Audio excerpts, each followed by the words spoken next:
Bonjour et bienvenue dans cette nouvelle vidéo sur la chaîne Retro 42. Et aujourd'hui, deuxième vidéo dans la série des trucs de collectionneurs. Aujourd'hui, je vais vous montrer trois petits trucs rapides. Premièrement, l'entretien rapide d'un Nintendo 64. Deuxièmement, comment upgrader ses copies pour avoir des belles copies de jeux. Puis, troisièmement, comment éviter d'avoir un fouillis de fil quand on a énormément de consoles ou de manettes. Alors, comment garder ça tout propre et bien organisé. Dans la vidéo d'aujourd'hui, allons voir ça ensemble. Restauration vite fait d'un Nintendo 64. Vite fait, là, j'irai pas nettoyer tous les connecteurs et tout, là, juste montrer un peu de quoi ça a l'air à l'intérieur dans le fond. Puis s'il y en a un autre que ça arrive souvent, là, le piton reset il est pogné. Là, le piton reset il sort plus. Donc, toujours notre effaceur magique un petit peu, ça aide, hein, c'est bon. Bon, ouais. Pourquoi pas? Ça.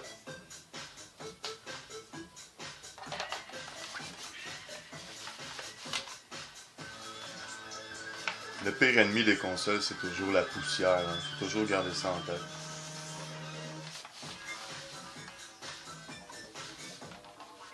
Le but, c'est que notre machine dure le plus longtemps possible.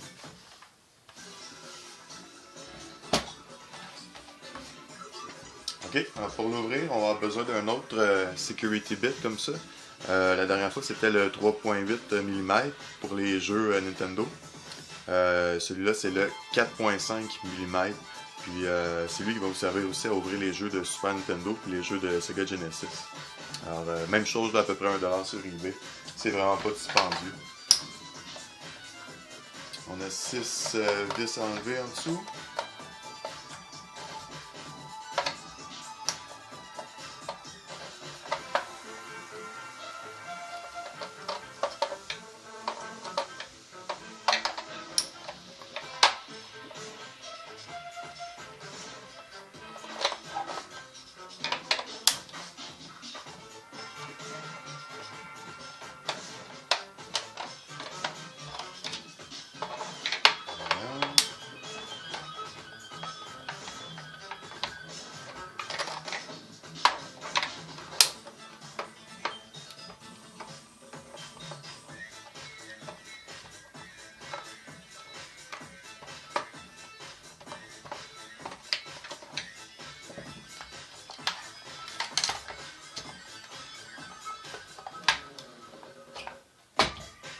Quand on l'enlève, on tire, on enlève également la mémoire qui est dedans ici.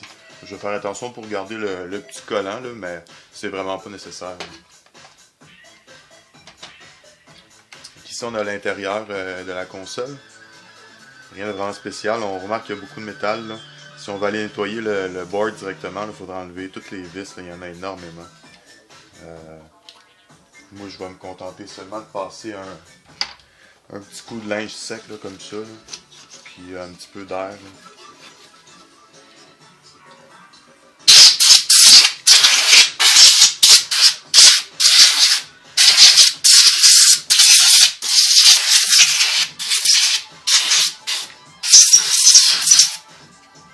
Comme ça va suffire. Puis je voulais vous montrer, là, tandis que la console est ouverte, si vous achetez des jeux japonais, les jeux japonais vont fonctionner dans les Nintendo 64 américains. Ce Kirby ici, là, les deux consoles dans le fond sont identiques. La seule chose qui fait empêcher de fonctionner, c'est les petits coins comme ça, là, qu'on voit dans chaque coin ici. Là. Les versions japonaises, ça fit pas. Contrairement aux versions américaines, ils se sont arrangés pour que le coin soit différent. C'est la seule chose qui va vous empêcher de jouer un jeu japonais sur votre console américaine. Donc, au lieu d'aller briser ces coins-là, comme plusieurs vont dire de faire, pas dans le trou ici s'il vous plaît, vous avez seulement à prendre un petit tournevis étoile comme ça, puis à enlever le bout de plastique gris ici. Vous gardez ça dans un sac Ziploc à côté. Le temps que vous jouez, puis après vous le réinstallez, ça prend 2 petites secondes. Puis il n'y a rien de compliqué ici. Pas besoin de rien briser sur la console. Puis au pire, vous pouvez même avoir deux 64 puis en garder un avec ça enlevé. Comme ça, vous pouvez toujours jouer à vos jeux japonais sans problème. Si je fais juste le mettre ici comme ça va marcher. Donc, le fameux piton 8-7, oui. Il est ici. Pour le sortir, il y a deux petites chevilles à pousser. Comme ça. On manque un peu. Et voilà. Il est parti. Moi, j'y vais avec la solution évidente. On va mettre de l'huile. On va graisser ça. Comme ça. Il restera plus pogné. Tiens. Je mets un petit peu d'huile sur le bout d'un Q-tips. Puis je vais aller tout simplement en mettre tout le tour. C'est juste la saleté qui a fait qu'il était pogné. Comme ça. Puis, pourquoi pas, on va en mettre ici aussi.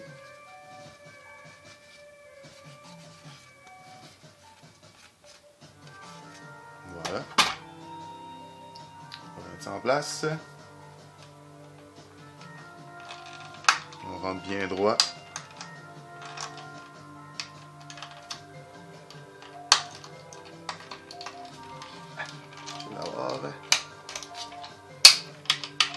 Là, il devrait aller beaucoup mieux, comme qu'on voit ici.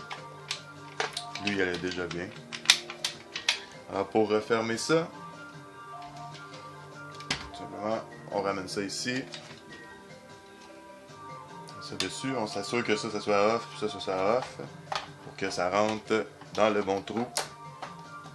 Voilà, on peut repousser ça ici. Carte mémoire dedans. On s'assure que ça marche. Ça marche comme un œuf. Et voilà. Il ne reste plus qu'à revisser tout ça. Puis votre 64 est parfait.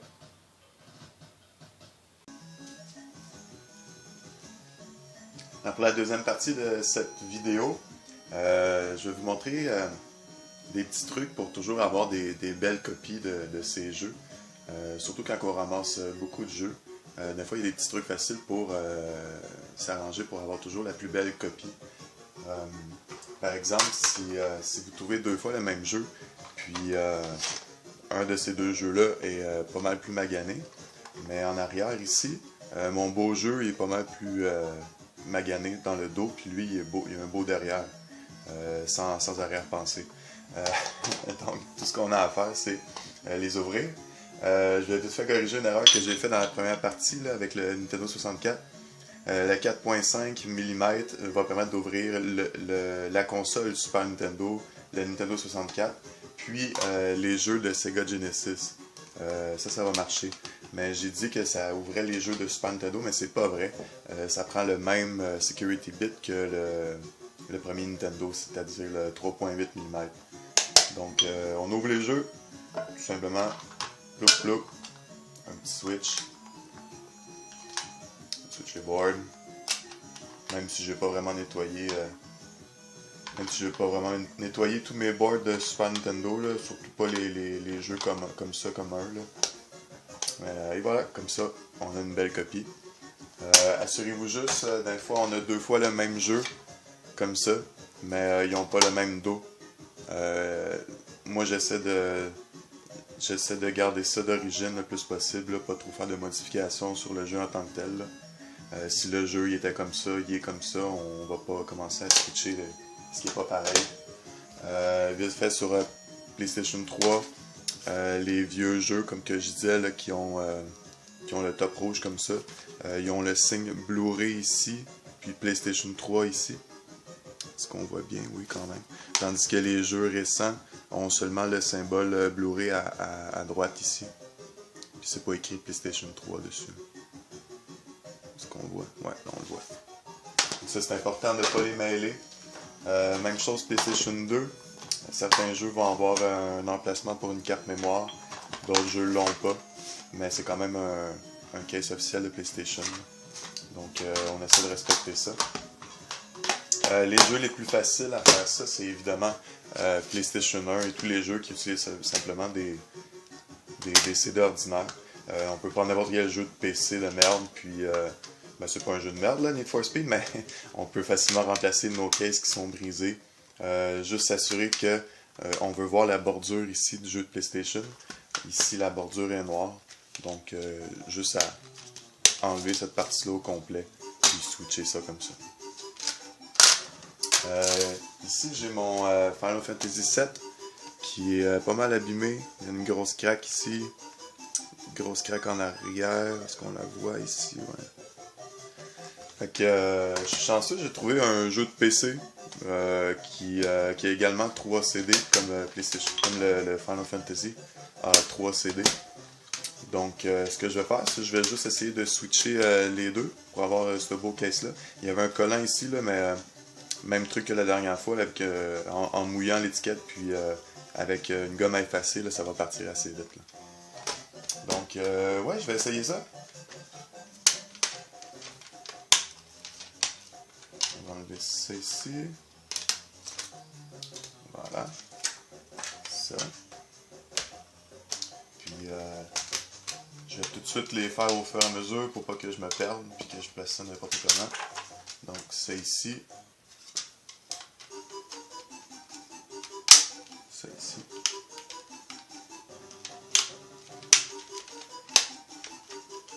Voilà. Ça c'est parfait comme ça. On va aller switcher ça ici.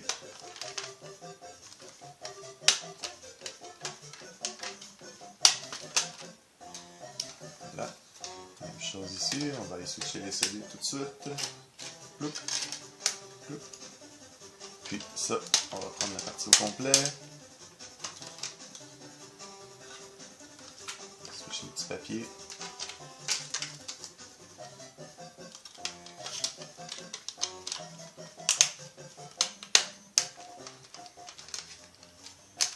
Voilà. Donc, j'ai mon Final Fantasy qui est pas mal plus beau. Je vais juste avoir besoin de nettoyer les résidus de collant ici. Avec la gomme à effacer, ça part très bien. Puis, le jeu est comme d'origine. J'ai pas trop fait de modifications. Vous voyez, on voit encore les belles bordures.